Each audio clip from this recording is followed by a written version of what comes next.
북한이 한국 강경화 외교부 장관의 민회 안보회의 참석을 두고 또다시 한국의 비핵화 국제공조 활동을 비난하고 나섰습니다. 북한은 한국이 미국 등 국제사회와의 대북 제재 공조를 중단하고 북한 편에 서라고 요구하는 것이라는 분석입니다. 서울에서 한상미 기자가 보도합니다. 북한이 최근 한국의 강경화 외교부 장관이 독일 뮌헨 안보회의에 참석해 세계 주요 국가 장관들과 회담한 데 대해 쓸개 빠진 짓이라면서 굴종과 치욕을 자초하고 있다고 비난했습니다.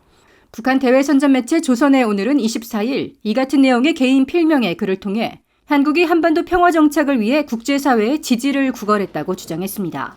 특히 북한의 비핵화 문제를 민족 내부 문제라면서 외부 청탁은 외세의 간섭의 구실만 주고 복잡성만 조성하게 된다고 주장했습니다.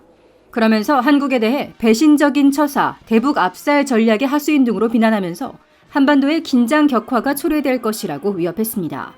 앞서 대외선전 매체 우리민족끼리는 문재인 대통령이 최근 주미 한국 대사관 행사에 보낸 영상 메시지로 한반도 평화를 위한 미한 혈맹을 강조한 데 대해서도 비난을 퍼부었습니다. 전문가들은 북한의 이런 비난은 한국 정부가 미국 등과의 국제 공조를 중단하고 북한 편에 서라고 요구하는 것이라고 지적했습니다. 한국으로 하여금 그 제재 대우에서 이탈해서 북한의 편을 들려라. 구체적으로는 남북 간의 합작 사업들이 계속 있지 않습니까? 우리 정부가 이미 제안하는 개별 관광, 금강산 개성 같은 것을 국제 제재와는 상관없이 한국이 적극적으로 추진해라라는 이제 그런 메시지를 지속적으로 북한은 던지고 있다. 그렇게 판단이 됩니다. 박 교수는 이어 북한은 대북 제재로 한국이 독자적으로 움직일 여지가 없다는 점을 잘 알고 있는데도 불구하고 이 같은 지속적 공세는 미한 동맹의 균열을 내기 위한 전술이라고 분석했습니다.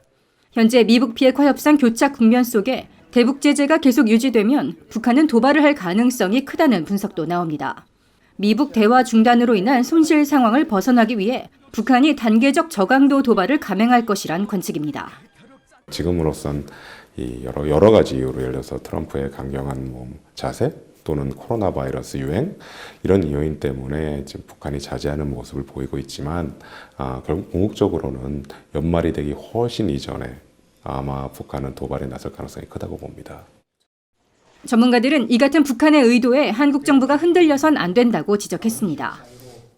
전문가들은 지금 한국 정부의 역할은 북한이 레드라인을 넘지 않도록 한반도를 관리하며 국제사회와 공조하는 것이라고 밝혔습니다. 서울에서 VOA 뉴스 한상미입니다.